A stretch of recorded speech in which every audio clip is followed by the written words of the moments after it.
kita lanjutkan dari part sebelumnya. Jadi contoh surrogate interaction di bagian konsumen itu seperti apa? Misalnya konsumen datang ke tempat buffet gitu ya. Buffet kan di situ ada udah tertata, sudah tersajikan jenis-jenis sandwich gitu ya. Jenis-jenis sandwich atau bahan baku yang bisa digunakan untuk membuat sandwich gitu ya. Jadi si konsumen yang membuat berdasarkan apa yang diinginkan, tapi berdasarkan apa yang tersedia. Itu contoh surrogate interaction dari sudut pandang konsumen. Nah, untuk yang direct interaction berarti ada hubungan langsung antara si supplier dengan si konsumen. Misal kayak kalian pergi ke Subway gitu ya. Di Subway kan kalian langsung memilih di tempat yang langsung ada si produsennya juga, maksudnya suppliernya juga ya, orang yang menjual sandwich itu. Pilih menunya, ada interaksi, ditanya mau rotinya yang apa, mau sambalnya yang mana, atau sausnya yang seperti apa. Ya, itu contoh yang direct interaction.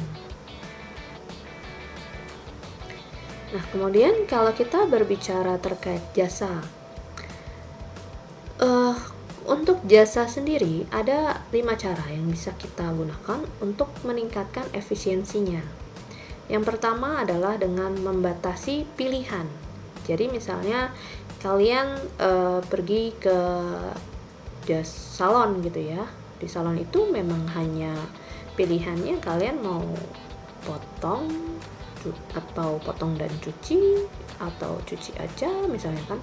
Jadi itu yang menentukan kan yang memberikan jasa, karena dia harus memikirkan kemampuan dia dalam memberikan jasa itu sampai di taraf yang mana gitu. Jadi kalau misalnya dia memberikan menu yang kalau dia nggak ngasih menu gitu ya, pokoknya kamu mau apa diladenin gitu ya. Nah itu justru akan memperburuk gitu ya, kayak ternyata kita nggak si orang salonnya nggak bisa nih. Nah, nanti akan menjelekkan jasanya, misal kayak gitu ya. Jadi harus ada pembatasan pilihan. Lalu kemudian menunda penyesuaian, maksudnya gimana?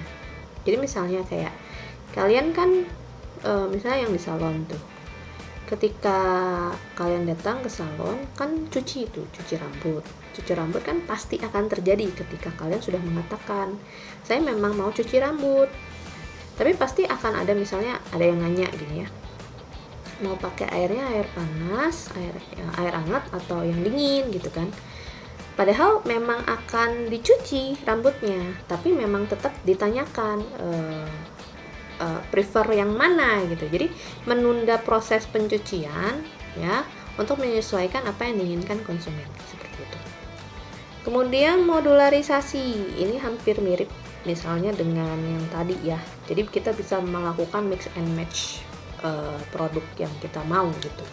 Misalnya kayak saya mau sambil dipotong misalnya, tapi sambil di mani-pedi, misal contohnya kayak gitu misal. Atau ketika saya melakukan mani gitu ya, saya juga ingin dipedi gitu misalnya. Kan kalau mani ngomongin tangan gitu ya, pedi ngomongin kaki misalnya kayak gitu ya. Atau cuma memininya doang, nggak pakai pedi misalnya kayak gitu, kan ada macam-macam. Lalu misalnya melakukan otomatisasi, misalnya kayak gimana, kayak di salon kan, misalnya kalian lagi di krimbat gitu ya, lagi di krimbat itu kan dia menggunakan yang namanya mesin, dia nggak memanaskan secara manual kan kalian kayak, atau dia inginkan manual, tapi menggunakan mesin agar proses penyerapan obat ke rambutnya lebih cepat misalnya kayak gitu. Lalu ada moment of truth. Ini adalah kondisi di mana kalian mengetahui feedback langsung dari si customer terhadap jasa yang kalian lakukan.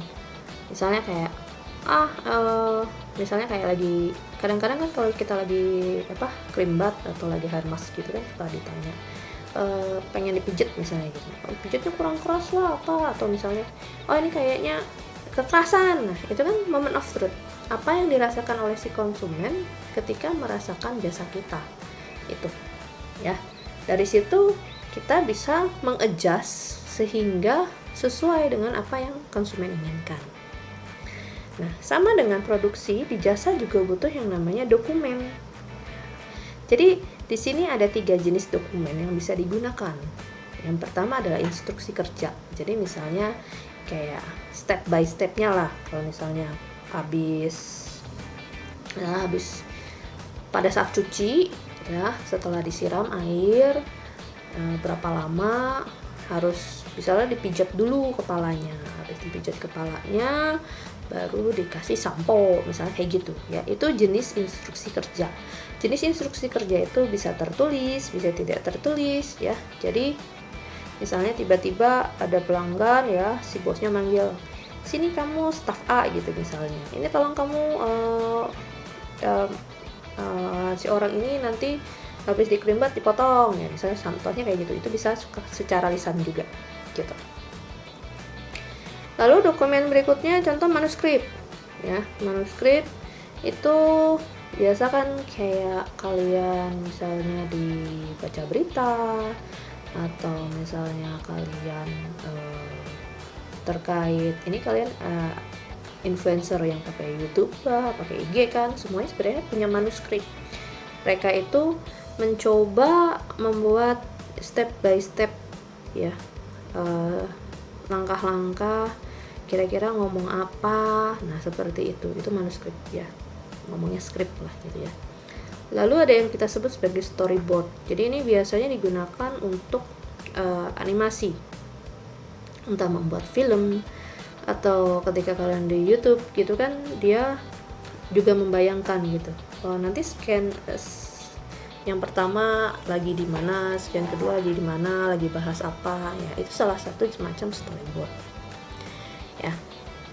Jadi ini cara meningkatkan efisiensi dan dokumen dalam serta pemikiran tentang dokumen dalam jasa apa aja gitu.